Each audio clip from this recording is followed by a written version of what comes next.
อบใจหลายชมเชยท่านนายกขอบใจหลายที่ได้ใช้เวลา40กว่านาทีเพื่อตอบเพื่อชี้แจงต่อสภาพอถือว่าปัจจุมีความกระจ่างแจ้งหลายปัญหาต่อไปก็ขออนุญาตกองประชุมข้าพเจ้าขอสรุปสังรวมตืมบางปัญหาที่สำคัญที่กองประชุมเฮาในตลอด3-4 วันมานี้ได้พิจารณาเรื่องงานของรัฐบาลนะกวนมุดก็เขาเฮียนท่านนายกนายกเฮียนบรรดาทานสมาชิกรัฐบาลเป็นเวลา4 วันที่กองประชุมฟังการรายงานของรัฐบาลเกี่ยวกับการปฏิบัติแผนพัฒนาสังคมแห่งชาติแผนงบประมาณแห่งรัฐและแผนเงินตราครั้งที่9 2021-2025แผนปี2025ทางแผนการพัฒนาสังคมแห่งชาติ5 ปีครั้งที่10 2030และแผนปี2026การตั้งปฏิบัติการเสาในการแก้ไขปัญหาคมอย่างทางสิการการเงินและความยุ่งยากปัญหายาเสพติดบทประกอบเป็นของผู้ตั้งหน้าคณะประจำสภาแห่งชาติการประกอบเป็นของสมาชิกสภาแห่งชาติพร้อมกันนั้นขอฟังการชี้แจงต่อคำสักถามของบรรดาท่านสมาชิกรัฐบาลการชี้แจงเพิ่มเติมของท่านนายกในนามประธานของประชุมข้าพเจ้าขอสังเกตตีราคาการประกอบความคิดความเห็นของบรรดาท่านสมาชิกแห่งชาติต่อบทรายงานของรัฐบาลบรรดาท่านสมาชิกสภาแห่งชาติได้สุมสติปัญญาลุ่งลึกค้นคว้าวิเคราะห์วิจัยประกอบคิดเห็นสรุปผลการปฏิบัติแผนพัฒนา2 วาระแห่งชาติที่รัฐบาลได้เสนอต่อกองประชุมในครั้งนี้ด้วยความสอบสูงมีบรรยากาศฟดฟื้นมีจุดซุ้มยกขึ้นปัญหาต่างๆอย่างก้งไปก้งมายกเห็นผลงานที่ผลเด่นใน5 ปีผ่านมาก็เสนอปัญหาจุดอ่อนของโครงข้างเพื่อปรับปรุงแก้ไขในต่อไปเป็นต้นมันขาดหมายที่บ่สามารถบรรลุตามมติของสภาได้อันที่1เกี่ยวกับการปฏิบัติแผนการ5 ปีครั้งที่9ในแผนปี2025กองประชุมเห็นดีเป็นเอกภาพโดยพื้นฐานต่อบทรายงานรัฐบาลและก็ตีราคาสูงต่อความพยายามของรัฐบาลในการปฏิบัติมติของประชุมสภาแห่งชาติเกี่ยวกับแผนพัฒนาเศรษฐกิจสังคมแผนงบประมาณแห่งรัฐและแผนเงินตราในตลอด5 ปีผ่านมาได้ดำเนินในสภาพแวดล้อมที่สากลภาคพื้นมีความซับซ้อนมีทั้งโอกาสสิ่งท้าทายหลายอย่างมันเป็นต้นเป็นเศรษฐกิจการเงินของภายในประเทศนี่มีปัญหาเงินเฟ้อราคาสินค้าสูงอัตราแลกเปลี่ยนผันผวนปัญหาหนี้สินต่างประเทศแต่ด้วยความพยายามรัฐบาลสามารถนำพาปฏิบัติแผนพัฒนาสังคมแห่งชาติแผนงบประมาณแผนเงินตรา5 ปีนี้ครั้งที่9นี่มีความสำเร็จหลายด้านอันนี้กองประชุมเห็นดีกับภาพที่ราคากันนั้นเฮ็ดให้ทั่วประเทศมีสถานภาพทางด้านการเมืองหนักแน่นสังคมมีความสงบปลอดภัยโดยพื้นฐานเศรษฐกิจขยายตัวใน5 ปีโดยเฉลี่ย 4.24% แผนการ5 ปีมัน 4% ขึ้นไปชีวิตการเป็นอยู่ของประชาชนโดยรวมก็มีการปรับปรุงบทบาทอิทธิพลของลาวเฮานะครับการยกสูงขึ้นในวิธีภาคพื้นสากลแต่เคียงคู่กับความสำเร็จเก่านั้นก็เห็นว่าการปฏิบัติแผนพัฒนาสังคมแห่งชาติยังผู้คุมยุ่งยากหลายด้านซึ่งสะดวกในการปฏิบัติแผนนี่พัฒนาสังคมบ่สามารถบรรลุตามคาดหมายที่ภาครัฐทำห้องเป็นต้นแผนปฏิบัติรายจ่ายงบประมาณถือยุ่งยากหลายอัตราเงินเฟ้อมีทางลดลง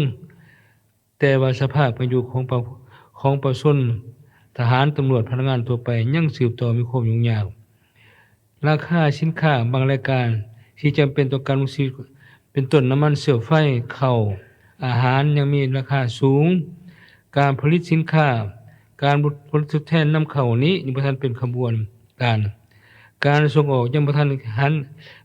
หันเปลี่ยนอย่างแข็งแรงยังส่งออกที่เป็นต้นต่อขาดหมายสุชนในคงเขตวัฒนธรรมสังคมนี้การรื้อร่างควบคุมยากบ่สามารถบรรลุตามแผนอื่นๆเป็นต้น GNI นี้ก็ยังสืบต่อบ่ทันได้ตามแผนเถอซึ่งผู้แทนเสนอความเห็นเพิ่มเติมดังนี้อันที่1การเติบโตนี่เห็นว่าเฮาจะเติบโตตามมติสว่างออกแต่คุณภาพการโตยังบ่ทันสูงบางเทื่อมันบ่ทันกระทบใส่การปรับปรุงชีวิตความเป็นอยู่โดยกงให้แก่ประชาชน การเติบโตรูปแบบท่านภายในพวกเฮาตามคะแนนการยังบ่ทันภาพการพัฒนายังสมคูเป็นต้นของเขตกสิกรรมเป็นพื้นฐานฐานแห่งของประเทศเฮาเป็นคะแนนการที่สร้างวิถีงานทำให้แก่ประชาชนคนอัตราส่วนหลายยังบ่ทำการพัฒนาเท่าที่ควรสมรรถภาพการผลิตยังต่ำการปรุงแต่งกสิกรรมนำเสริมสิทธิภายในบ่ทันมีความหลากหลายยังบ่ทันเพิ่มมูลค่าได้สูงการเติบโตของคะแนนการบริการยังบ่ทันบรรลุตามคาดหมายที่วางไว้การลงทุนของรัฐเอกชนลงทุนสู่ในทางการของในการพัฒนานี้ผ่านมาเฮาก็รับการลงช่วยเหลือลงทุนเอกชนก็ลงหลายสมควรแต่เบิ่งล้วนแล้วนี่บ่ทันตอบสนองความต้องการของพวกเฮาเทื่อการปฏิบัติลงทุนของรัฐยังซักซ่าบ่ทันรับประกันคุณภาพและบ่ทันปฏิบัติตามกฎหมายการสำเร็จแก้โครงการของรัฐที่สุดแล้ว 100% ยังค้างคาหลายปีและบ่ทันสำเร็จในการสร้างการก่อสร้างซ่อมแปลงเส้นทางโลหิตศาสตร์เส้นทางท้องถิ่นเส้นทางเลียบชายแดนเส้นทางในเขตชนบทและเขตในใกล้สลีกบ่ทันมีความสำเร็จอย่างเป็นอย่างดีเทื่อการก่อสร้างป้องกันตะฟันเจือนแม่น้ำคองนี่แม่น้ำชายแดนนี่เห็นว่ายังเป็นปัญหายังเป็นปัญหาที่ลงทุนไปแล้วก็ลบไปลบมาทุนบ่เพียงพอและเส้นทางหลายบ่อนก็เปเพ่หลายมีความยุ่งยากเป็นต้นฤดูผลการส่งเสริมโครงการทุนเอกชนยังเฮ็ดบ่ทันได้ดีเข้มงวดการปรับปรุงบรรยากาศลงทุนนี่ถือว่าการแก้ไขการอุดตันดำเนินธุรกิจยังดำเนินการปรับปรุงให้มีความสะดวกโรงเรียนเท่าที่ควรการลงทุนในเขตการผลิตกสิกรรมทดแทนนำเข้าและเป็นสินค้าส่งออกบ่ทันหันเปลี่ยนพอเท่าใดขาดการปรุงแต่งการสำรวจขุดค้นแร่ธาตุก็คือกันบ่ทันนำงบประมาณเลยครับที่มั่นคงมาให้พวกเฮาแท้สมกับเฮาได้สูญเสียทรัพยากรธรรมชาติไปหลายเติบการส่งเสริมการลงทุนการเข้าถึงแหล่งทุนของวิสาหกิจขนาดน้อยขนาดกลางยังสืบต่อมีความยุ่งยากเป็นต้นที่หลายบ่อนนี่ยังจมมันยังว่าหลายตัวนี้นะจะเข้าถึงแหล่งทุนยากหลายบางคนได้เข้าได้บางคนเข้าบ่ได้คันบ่ฮู้คนบ่ฮู้วนไปมันยังก็ค้างหมดอันนี้เป็นปัญหาเนี่ยเป็นปัญหาซ้ำเหือตัวนี้ครับบ่ทันไปทันมาเทื่อการคุ้มครองทุนทางการประกันพัฒนายังบ่ทันดีเท่าที่ควรโดยเฉพาะการติดตามกฎการทุนสุริยะตัวงานพัฒนาชนบทวิงานสามสางเสนอให้รัฐบาลค้นคว้าคืนโดยเฉพาะการสร้างแผนการระยะหลังๆนี้เป็นในปี2026นี่ภายหลังที่เฮาหลุดพ้นออกจากสถานะประเทศด้อยพัฒนานี่การช่วยเหลือของต่างประเทศนี่จะลดน้อยถอยลงจะเน้นไปการกู้ยืมหลายขึ้นดอกเบี้ยก็บ่คือเก่าเด้อัน 0.9% คือสิบ่อยากมีได้พวกสหายนี่ส่วนหลายสิแม่น 3% พุ่นเด้ 1% ก็ยังน้อยนางบ่มีนะฉะนั้นเฮาต้องบุกบืนหลายสิแต่ใดสิสอบสักทีมาเฮ็ดอันนี้เฮาต้องค้นคว้าคักแน่ตัวปัญหานี่ฉะนั้นมันว่าการสุมทุนการพัฒนาที่เป็นบุรณสิทธิ์นี่ในการพัฒนาส่วนบทแก่ของอย่างในเขตทางการสุริยังเป็นเวียกสืบต่อแต่แข็งแรงขึ้นตื่นอยู่ในตนาแผนงบประมาณแห่งรัฐเนี่ยต่อการจัดแผนงบประมาณของกระทรวงการท่องเที่ยวประจำปี2025นี้ระยะ5ปีผ่านมาเนี่ยผู้แทนของผู้ทรงอุติราคาสูงต่อความพยายามของรัฐบาลในการปฏิบัติแผนงบประมาณแห่งรัฐตามทิศมติ04ของเมืองโอสจนี้อันนี้ขอให้อย่างแข็งแรงติดพันกับการปฏิบัติแห่งชาติบริการแก้ไขปัญหาของอย่างสาธารณสิทธิการเงินซึ่งสามารถสู่ส่วนจัดเก็บและรับเกินแผน5ปีซ้อนและผู้แทนเห็นดีเป็นเอกภาพอย่างสูงเกี่ยวกับทิศทางในการปฏิบัตินโยบายเพิ่มดัชนีเงินเดือนเงินนโยบายเงินอุดหนุนมีกี่ท่านอยู่ก็ได้ชี้แจงแล้วเขาคิดว่าก็คือสิเป็นทิศหนึ่งของประชุมสภาก็เสนอแล้วแต่ถึงอย่างไรก็ตามผู้แทนยังมีความเป็นห่วงต่อบางปัญหาในการปฏิบัติแผนงบประมาณแห่งรัฐเกี่ยวกับการเก็บและรับการปฏิบัติรายจ่ายการแก้ไขหนี้สินการรับประกันทรัพย์สินงบประมาณให้สอดคล้องกลุ่มเกี่ยวในทุกแขนงการท้องถิ่นต่างๆอันนี้แสดงความเป็นห่วงเป็นใยอยู่บางเขตได้หลายโพดบางเขตได้น้อยโพดมันยังอันนี้ก็เบิ่งตัวจริงเบิ่งตัวได้หลายโพดตัวได้น้อยโพดเป็นต้นของเขตสังคมนี่โอ้ ยังมีทางเสียงหลายเนี่ยศึกษาสาธารณสุขนี่อยู่สวัสดิการแรงงานสุขสังคมนี่แหละอันนี้เขายังอยากสืบต่อได้องค์การเมืองนี่เด้องค์การแนวโฮมองค์การหมาชนเซาหนุ่มแม่หญิงกำบ้านอันนี้ก็เขาคัดของหลายเลยคือมื้อวานมื้อเช้านี่แหละก็มีคนถามอันนี้เขาให้รัฐบาลได้ดุลเดียงเบิ่งสิคนอันใดสมคู่กันแน่นอนก็สิให้เสมอภาพหน้ากองไส้ก็คือสิยากการแบ่งปันงบประมาณก็มีบ่หลายบ่น้อยบ่เลือกใหญ่กว่าสำคัญกว่าก็สิได้หลายกว่าธรรมดามันแต่ว่าเขาให้เบิ่งจบเจือเบิ่งมื้อนี้เอาใจใส่เก็บและทำงบประมาณให้สมคู่กับการตัวของรวมยอดผลภายในให้ได้ 20% ของ GDP ขึ้นเมื่อการเก็บและรับจากฐานรับที่มั่นคงยังบ่ทันครบถ้วนเป็นต้นค่าธรรมเนียมอากรที่ดินบ่ทันเข้าระบบ tax list นี่การแจ้งการจัดตั้งปฏิกับอากรยังซักซ่ามาตรการที่ลบหลีกการจ่ายพันธะอากรต่างยังบ่เข้มงวดเด็ดขาดแท้เสนอให้มีการใส่เครื่องมือระบบทันสมัยในการแก้ไข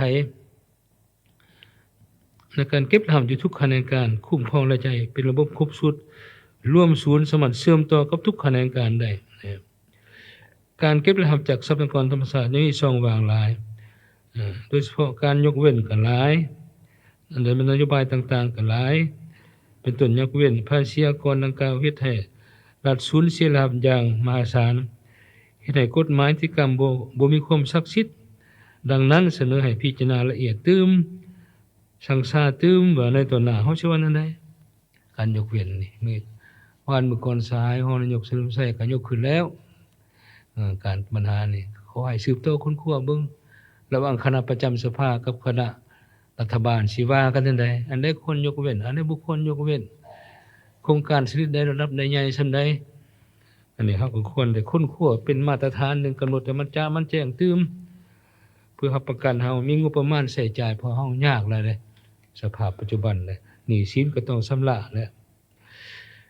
วปัญหาในการปฏิบัติแผนนะครับได้ตามแผนหรือเกินแผนนี่แต่กำหนดแผนดังกล่าวยังบ่ทันมีความสอดคล้องกับแทงบ่ซ้อนฐานรับตัวจริงแผนต่ำกว่าความสามารถเก็บตัวจริงการนำใช้เงินเกินแผนยังบ่ทันปฏิบัติตามมติของกองประชุมสภาแห่งชาติเสนอจัดสรรเกี่ยวกับเงินเกินแผนของท้องถิ่นให้เหมาะสมอาจ30-70บ่หรือ20/80บ่เพื่อนำเข้าการบูรณะและซ่อมแปลงเส้นทางที่ทรุดโทรมเปเพท้องถิ่นอันนี้ก็มีข้อเสนอของบรรดาท่านผู้แทนอันที่5นี้เสนอรัฐบาลกวดคืนการปฏิรูปรัฐวิสาหกิจให้มีความคืบหน้าสามารถเป็นเจ้าพาทางได้แท้ๆผ่านมาอยากศึกษาได้เด้ปัจจุบันสุมใส่รัฐวิสาหกิจไฟฟ้าลาวแต่ก็จักเป็นได้ฮอดใช้แล้วบริษัทการบินลาวก็ว่าปรับปรุงแล้วแน่นอนปัญหาอื่นอีกบริการปฏิบัตินโยบายต่อผู้มีคุณงามความดีนี่ก็ศึกษาเขาก็จำนวนหนึ่งก็ยังสืบต่อคัดของเพราะว่าก่อนสิเสียชีวิตก่อนสิสิ้นลมหายใจก็ขอให้มีนโยบายแน่บางคนก็เฒ่าแก่เด้ข้าพเจ้าคิดว่าสิ่งนี้ควรได้เอาใจใส่ให้รัฐบาลชี้นำกระทรวงเกี่ยวข้องเบิ่งควรขึ้นแผนนั้นได้บ่นี่นะงบประมาณมีส่ำใดแผนเงินตรานี้แม่นว่าให้สุกยู่ตื้มนโยบายสนองแรงทึนผู้ช่วยเหลือให้แก่ประชาชนผู้ทุกข์ยากที่บ่มีเงื่อนไขกู้ยืมเงินเพื่อมาพัฒนาครอบครัวโดยทั่วแม่น MSME นี่และ SME นี่แหละตัวนี้ถือว่าไปใช้เขาก็จมเลยไปต้นผู้แท้นี่ลงไปแต่ละบ่อนโอ้เขาจมหลายยากจักสิเข้าหาผู้ใดจักสิล้มนำผู้ใดเขาบ่มีบทเรียนเข้าหาเพราะมันมีเจี้ยมีซ้อมเอกสารต่างๆเขาบ่ลึงเคยจะเขียนหลายเอกสารบางคนก็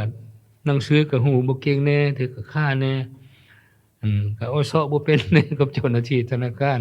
ก็สิค่ากันอยู่หั่นแหละบางเทื่อก็ได้อันนี้ก็ขอให้ทางรัฐบาลเบิ่งดูสิมี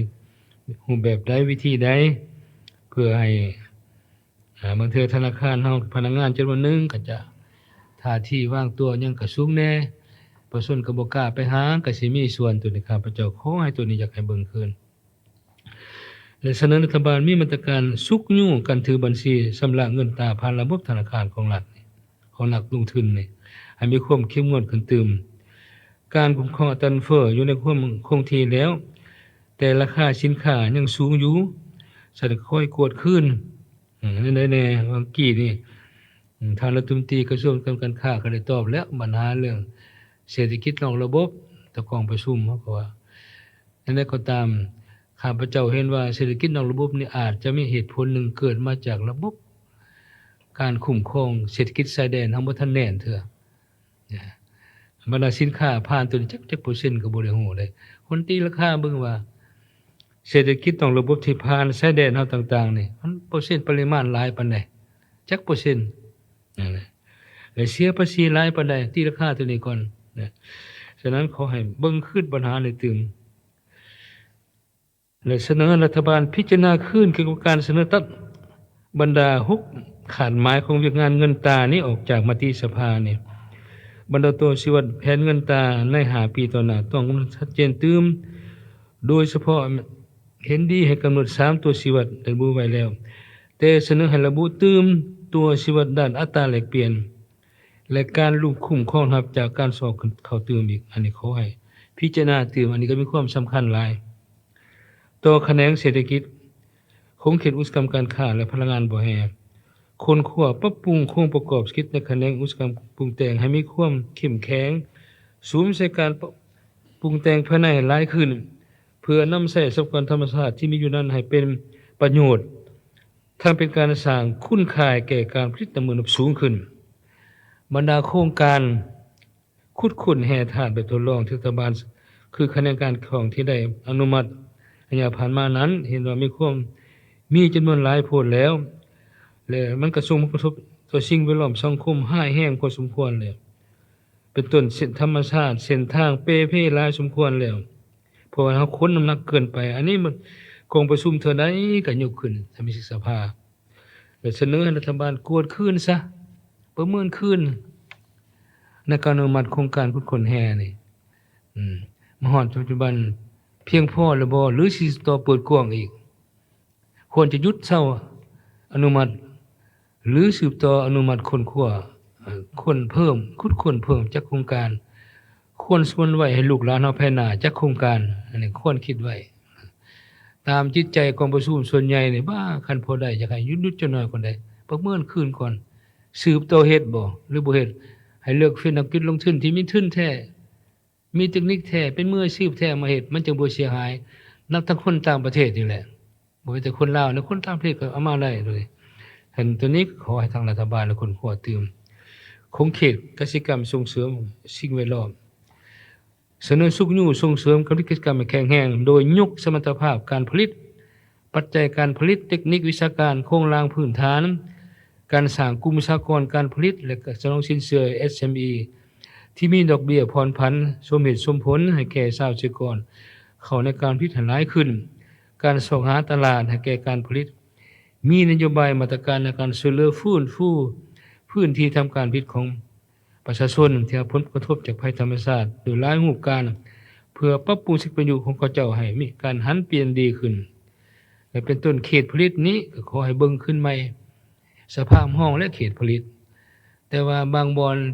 กำหนดยุคเขตผลิตแต่ว่าเฮ็ดอื่นๆให้บ่แล้วได้เฮ็ดอื่นอีกอันนี้ขอให้กวดการนำกันเบิ่งบ่ให้มันมีปัญหาตัวนี้การบุกเบิกหันเปลี่ยนที่ป่าใหม่คือกันที่ทำการผลิตต้นปลูกมันต้นเนี่ยพืชเศรษฐกิจอื่นๆสิได้ส่งผลกระทบต่อหน้าที่ปกคลุมป่าใหม่จำนวนบ่น้อยให้มีมาตรการคุ้มครองอย่างเข้มงวดกวดกาคืนเวียกงานฟื้นฟูป่าปลูกป่าทดแทนของบรรดาโครงการลงทุนที่มีการหันเปลี่ยนดินป่าใหม่ไปเป็นดินประเภทอื่นนี่เพราะว่าผู้ลงทุนเขาก็จ่ายให้หลายนะกองทุนป่าใหม่เพื่อปลูกไม้ปลูกป่าแต่ว่าข้าพเจ้าก็อยากกระทรวงเกษตรกรรมและสิ่งแวดล้อมควรคืนเบิ่งเงินดังกล่าวได้นำใช้ระบุหรือบ่หยังไปปลูกไม้ฟื้นฟูป่าขึ้นใหม่หรือรักษาอยู่กระทรวงพุ่นกระจายไปปลูกไม้ให้อยู่เขตอื่นหรือบ่อยู่เขตอื่นก็ได้อันนี้อยากให้กรรมาธิการของสภาติดตามกฎกาเบิ่งเพื่อเท่าใดพอก็ยกเว้นให้จ่ายเขาก็จ่ายเป็นแสนดอลลาร์หลายแสนได้ข้าพเจ้าฮู้ได้ก็บ่ฮู้ว่าเงินดังกล่าวมันลงไปสู่พื้นฐานประชาชนหรือบ่อันนี้ก็ควรกวดกาคืนคักแน่ปัญหานี้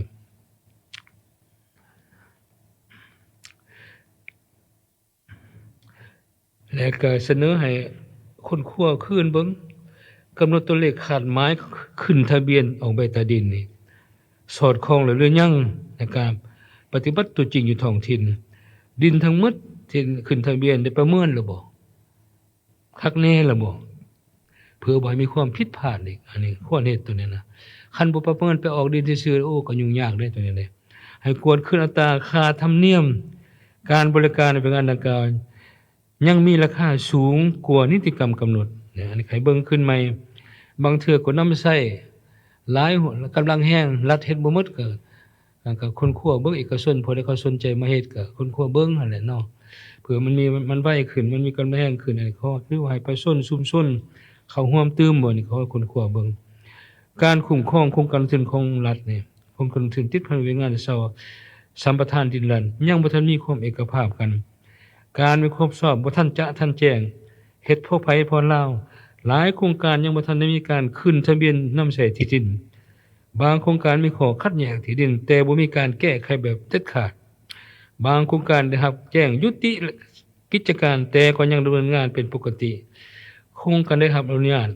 แต่บ่ดำเนินงานเป็นการจับจองที่ดินหรือมีการขายกิจการกันระหว่างผู้ประกอบการเองโดยบ่ได้รับรายงานจากบ่ได้รับการตกลงเห็นดีของรัฐบาลเถื่อตัวนี้ก็ขอให้เบิ่งตื่มมื้อนี้คงเขตยุทธการขนส่งนี้แม่นว่าโดยรวมก็เห็นดีแล้วมื้อเช้าทางรัฐมนตรีก็มาชี้แจงมาแล้วถือว่าจะให้เอาใจใส่สุดเป็นปัญหาคุ้มครองน้ำหนักโอ้อันนี้เป็นปัญหาใหญ่คันที่ตัวนี้บ่ดีเส้นทางสืบต่อเปนะฉะนั้นจะขอให้เข้มงวดตัวนี้นะทางกระทรวงเกี่ยวข้อง2มันว่าปัญหา BRT อยู่นครเวียงจันทน์นี่แหละ มื้อเช้านี้รัฐมนตรียทคก็มาอธิบายแล้วสิขอเจรจาคืนใหม่หมดกับผู้ให้ทุนก็ยังแหละก็ส้มซวยแล้วเพราะว่าเฮาข้อการ BRT มันบ่สอดคล้องปานใดกับสภาพความเป็นจริงของประเทศเฮาประชาชนเขาจุ่มเขาว่าหลายคันบ่แก้เฮาก็เสียบทเสียบาทต่อประชาชนได้อันนี้ขอให้กระทรวงเฮ็ดแท้ทำจริงตื้มอีกเป็นต้นนั่นว่าบ่อนสิไปก็บ่มีแต่ใบที่เบิดบุรมสิทธิ์ผู้อื่นแล่นก็บ่ได้สหบรรดาสหายเด้ ข้าพเจ้า มาสภาก็ได้ล่วงเกินเบียชีไปเลยแหละฉะนั้นมันบ่แน่ต่อไปจักสิได้ไปหรือบ่นะวันนี้ให้รัฐบาลค้นคว้าเบิ่งคืนบรรดาด่านสากลภายในประเทศเนื่องจากมีหลายด่านที่ลาวกำหนดเป็นด่านสากลแต่ประเทศใกล้เคียงเพิ่นบ่กำหนดเป็นด่านสากลนะสิว่าจังได๋ตัวนี้มันสิเสมอภาคกันบ่กำเกิงกันบ่ซึ่งในการประสานผู้พันบ่ทันโรงเรียนซึ่งรัฐบาลจะใช้ยกระดับการบริการด่านสากลตื้มประเพณีตื้มและท้องถิ่นเป็นต้นด่านโครงรางของด่านสนองงบประมาณให้แก่การบริหารจัดการสร้างบุคลากรตื้มคงเขตเทคโนโลยีนี้ผู้แทนเว้าหลายมันปัญหาเรื่องการเทคโนโลยีกันปัญหาเรื่องอินเทอร์เน็ตนี่เก็บ 300,000 กีบตัวเลขหมายต่อเดือนนี่ถือว่าอยากสูงจักหน่อย3,000 กีบขอโทษหลายอ่านผิด 3,000 กีบเขาอยากจมหลายผ่านมาเห็นว่ายังมีทางเสียงจุมว่าจากสังคมประชาชนต่อการตัดเงินจำนวนดังกล่าวนั้นดังนั้นให้ทางกระทรวงเกี่ยวข้องนี่กวดกาเบิ่งสิปรับได้บ่หรือว่าจังได๋คอยเบิ่งอันที่2นี่อยากให้จัดสรรงบประมาณให้สุกยู่ส่งเสริมด้านนิติกรรมนำใช้เทคโนโลยีและนวัตกรรมใหม่ๆเขาในทุกโครงเขตแรงงานเพื่อประกอบส่วนในการพัฒนาเศรษฐกิจดิจิทัลตามวิสัยทัศน์พัฒนาดิจิทัลแห่งชาติระยะ20 ปี 2021-2040 ยุทธศาสตร์พัฒนาเศรษฐกิจดิจิทัลแห่งชาติระยะ10 ปี 2021-2030 และแผนพัฒนาเศรษฐกิจดิจิทัลแห่งชาติระยะ5 ปี 2021-2025 ที่สภาแห่งชาติทำห้องแล้วต่อโครงเขตวัฒนธรรมสังคมนี้การปฏิบัติขาดหมายยังบ่บรรลุหลายขาดหมายที่สำคัญการแก้ไขปัญหาการปราการเรียนคุณภาพการศึกษาปัญหาขาดครูเฮ็ดให้มีการสอนห้องควบหลายในขั้นประถม ส่วนรัฐบาลแก้ไขปัญหาการทุนในโครงเขตศึกษาสาธารณะให้ได้ที่กำหนดไว้ 18% ของกฎหมายของ GDP ตามกฎหมายระบุไว้เสนอพัฒนาหลักสูตรการศึกษาสำหรับคนพิการเสนอสนองโควตาครูให้คะแนนศึกษาพร้อมทั้งพิจารณาโควตาครูอนุบาลอยู่เรียนที่ยังขาดหลายเสนอมีการเพิ่มเงินเดือนสวัสดิการให้แก่ครูหลายขึ้นการหันเปลี่ยนระบบการเรียนการสอนจากระบบ5+4+3ไปเป็นระบบ6+3+3เห็นควรเริ่มปฏิบัติระบบใหม่แต่หัวทีโดยเฉพาะมันเขตที่มีความพร้อมและส่งเสริมการเรียนสายวิชาชีพหลายขึ้นเรื่องงานสาธารณสุขนี้แม่นว่าการพูดปินปัวสุขภาพยังเป็นบ่ทันเป็นที่พึงพอใจของประชาชนเถื่อเป็นต้นการสนองยาอุปกรณ์การแพทย์ยังมีปัญหาหลายเห็นควรสนองงบประมาณของในกองทุนประกันสุขภาพที่ติดหนี้ยังติดหนี้สูงการแก้ไขเอาแพทย์อาสาเป็นพลากรเสนอรัฐบาลค้นคว้าการเก็บภาษีนำเข้าเครื่องดื่มที่มีธาตุเหล่านี้นอกจากนั้นข้าพเจ้าเองเสนอให้รัฐบาลค้นคว้าเบิ่งเฮามีโรงงานผลิตยาซึ่งก็บ่จะให้นำเข้าหลายยานี่แต่ยาลาวก็ยาดีเด้บ่แม่นธรรมดาเด้ปัจจุบันต้องการมีนโยบายภาษีกรจักหน่อยเขาเจ้าเพราะเขาก็จมหลายได้มื้อนั้นพวกรัฐมนตรีกระทรวงสาธารณสุขผู้ใหม่เพิ่นก็ว่าโอ้ยากหลายนี่เขาอยากยกสมรรถภาพการผลิตขึ้นบ่มีฉะนั้นก็ขอให้เป็นบุญมิสิทธิ์ซะปรับปรุงรัฐวิสาหกิจทางเติมอีกอันนี้ขอรัฐบาลหรือคนขอเติมตัวนี้มันมีเวียกงานให้งานราชการสังคมนี้ก็มีความเห็นไปแล้วฉะนั้นขอให้ปรับปรุงเติมเหมือนนั้นแต่เป็นต้นเรื่องการฝึกฝีมือแรงงานบ่ปัญหานโยบายต่อผู้มีคุณงามความดีประเทศชาติบ่แล้วส่วนแผนการ5ปีต่อหน้าด้วยพื้นฐานเห็นดีหมดแล้วเด้มีแต่ว่าเรื่อง7คะแนนการนี่แหละเป็นบุรมสิทธิ์ที่ทานยกรายงานต่อกองประชุมเท่านี้ส่วนหลายกองประชุมเสนอว่าอย่าเอาคะแนนกสิกรรมขึ้นเป็นอันดับ1เพราะคะแนนกสิกรรมเป็นคะแนนพื้นฐานที่มีประชากรออกให้งานอยู่นี่เกือบ 60% 70%และเป็นคะแนนการที่สร้างรายได้สร้างวัฒนธรรมให้แก่ประชาชนส่วนใหญ่ของประเทศส่วนคะแนนอื่นก็สำคัญก็สำคัญป้าบ่ได้แต่ว่าอยากให้ยกคะแนนกิจกรรมเป็นคะแนนบุรมสิทธิ์อันดับ1อันนี้เป็นผู้แทนเสนอได้มื้อนี้ในกองประชุมขอรัฐบาลและคนขอตื่มซะแล้วก็ในตัวหน้านี้ก็ขอให้รัฐบาลเอาใจปรับปรุงเส้นทางโลกแห่งชาติเส้นทางท้องถิ่นให้ดีขึ้นโดยเฉพาะ5ปีต่อหน้าได้พิจารณาสุกนิ้วส่งเสริมการลงทุนเพิ่มขึ้นตื่ม10,000 ตื้อกีบให้ผู้ประกอบการขนาดน้อยขนาดกลางเข้าถึงแหล่งทุนการลงทุนขนาดควรติดพันกับงาน3สางแล้วก็ซื้อต่อก่อสร้างฐานการเมืองให้มีความเข้มแข็งติดพันกันเป็นของให้จ่าแจ้งต่อแผนงบประมาณ2026นี้เห็นดีเกี่ยวกับปฏิบัตินโยบายเพิ่มดัชนีเงินเดือนเงินนโยบายแก่พนักงานราชการทหารตำรวจพนักงานบำนาญแต่ต้องมีการคุ้มครองราคาสินค้าเสบียงอาหารให้มีความสอดคล้องกับตัวจริงเห็นดีแผนงบประมาณปี2026จะสร้างแผนงบประมาณเกินดุลและรับคุ้มรายจ่ายอันนี้ถือเป็นบาดเก่าบุกธุรที่สำคัญอันนี้ขอแสดงความสุขเสยความตัดสินใจของรัฐบาลตัวหางเป็นงบประมาณ5ปีนี้2026-2030ผู้แทนเสนอให้สร้างฐานได้รับงบประมาณแห่งรัฐที่ขาดการจะได้ 20% ของ GDP ฐานยกได้เป็น25-30จะเฮ็ดให้เศรษฐกิจมีความมั่นคงหลายขึ้นสามารถแก้ไขหนี้ภายในและต่างประเทศได้ดีขึ้นสายท้องถิ่นสามารถมีฐานได้รับใหม่เพื่อเป็นการสร้างได้รับให้หลายขึ้นต้องซูมใส่ปรุงแต่งแห่ธาตุอื่นๆก่อนการส่งออกต่างประเทศปฏิบัติกฎหมายอย่างเข้มงวด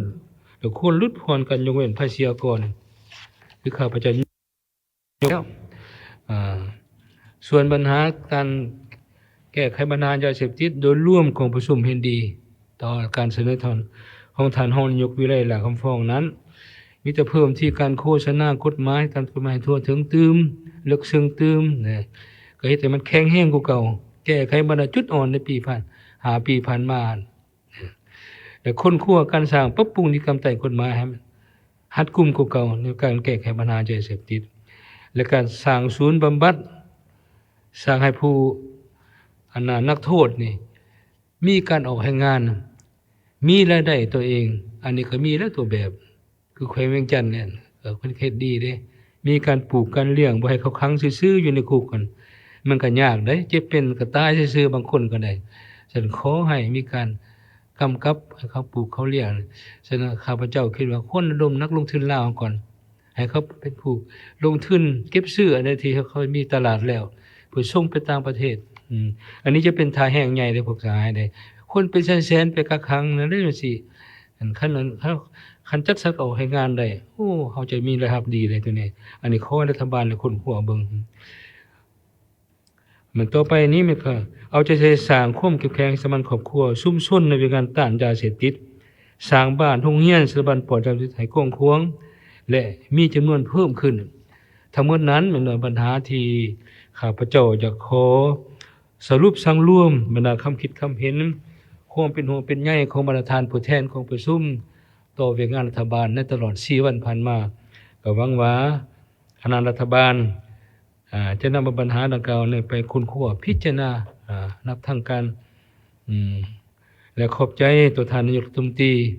ตัวท่านรองนายก